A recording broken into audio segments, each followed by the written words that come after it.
Hey guys, if you're watching this video, cool. I made it just for you because I know some of you start looking at long sets of directions and your brains just go. So, I want to explain to you really quickly what we're doing with the books that we're going to be picking during quarter one. Okay, we're going to talk about why we're going to do it a little bit and where you can find one and what kind of book you ought to get. So, um, first of all, to complete our quarter one project, you're going to need a book. Okay. I want you to pick something that is related to content we'll cover in US history, and we cover a lot. So at the bottom of this post where you found this video, you'll also see two different things you could look at. I know some of your brains work very differently. I try to give you lots of options. One is it's just a list that I cut and pasted from Excel of a bunch of content. Okay, some of you guys like to look down through there that way.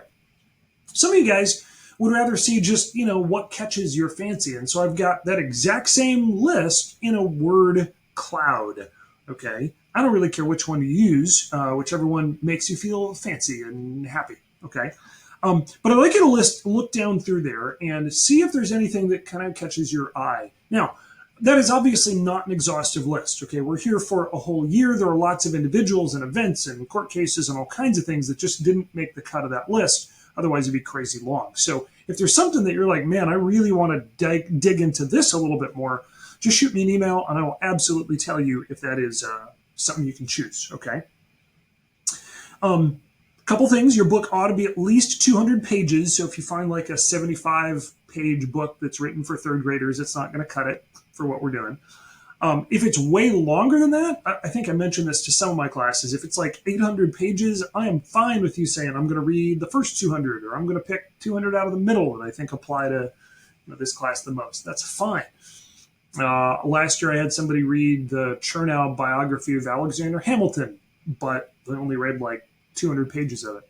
That's totally okay. In fact, some of you guys might want to read the same book more than one quarter and just kind of work through it all year long. I haven't actually done that in the past, so I'll have to think about that. But that's a possibility. I'm okay with historical fiction. I know that may be different than what I said when I talked to your class, but I'm okay with it if it has a strong factual link to actual historical characters or a character or figures. So on the other hand, if they are like going back in time and, taking Thomas Jefferson to the future so that they can, rescue the cyborgs from whatever, that's probably not really going to work. Okay. It's got to be something that is very clearly historically linked. So some of you might give me a historical fiction book and I'll be like, no, because it doesn't have a strong enough link. And other people will say, yeah, absolutely. Okay. Somebody read Roots a couple of years ago, and Roots is it's kind of fictionalized, it's kind of factual, but because it deals with the issue of American slavery and how it works so well, I said, yeah, go for it, absolutely. That's the kind of thing that I would be looking for. Some of you might say, what is this project? Well, hold on, that's something we're going to deal with separately. Right now, I just want you to find a book. Okay. Now, I've also given you in this post a couple different options as to where you can find a book. All right. Hoopla, I've mentioned a couple times. It's a great app. The only catch is you have to have a Greenville County Library card. If you don't, you're kind of out of luck with Hoopla.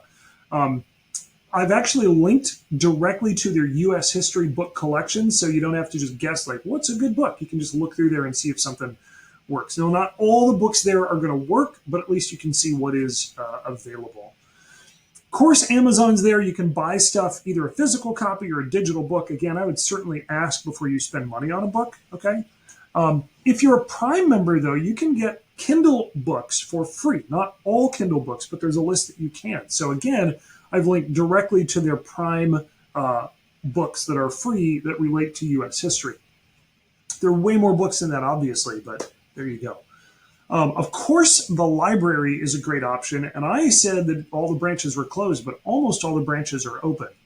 When I checked this, Fountain Inn and Augusta Road were still closed, not because of the coronavirus, but because of some technology issues or revamping it or something. And maybe TR is closed too, now that I think of it. But anyway, you can go to the library. I'd be really tempted to put a book hold down, be like, hey, I think I found my book. I want to come pick it up, because I don't like the idea of spending a lot more time than I need to inside of enclosed spaces, but maybe that's just me.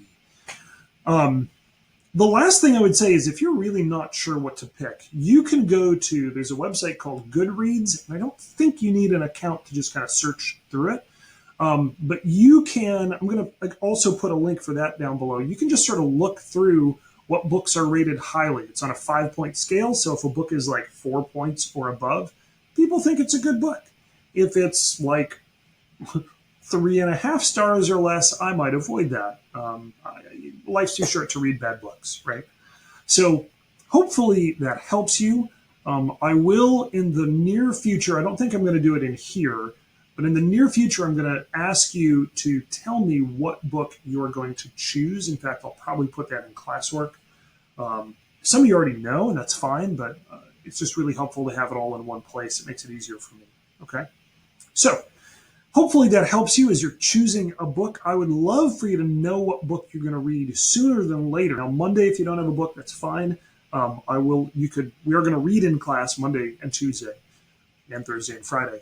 But I'm going to include some links to articles that you can choose, just things about history or maybe some things that are more recent that I think would be valuable for you to take a look at.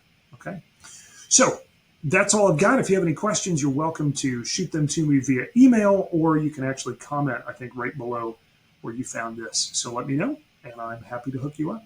Talk to you soon.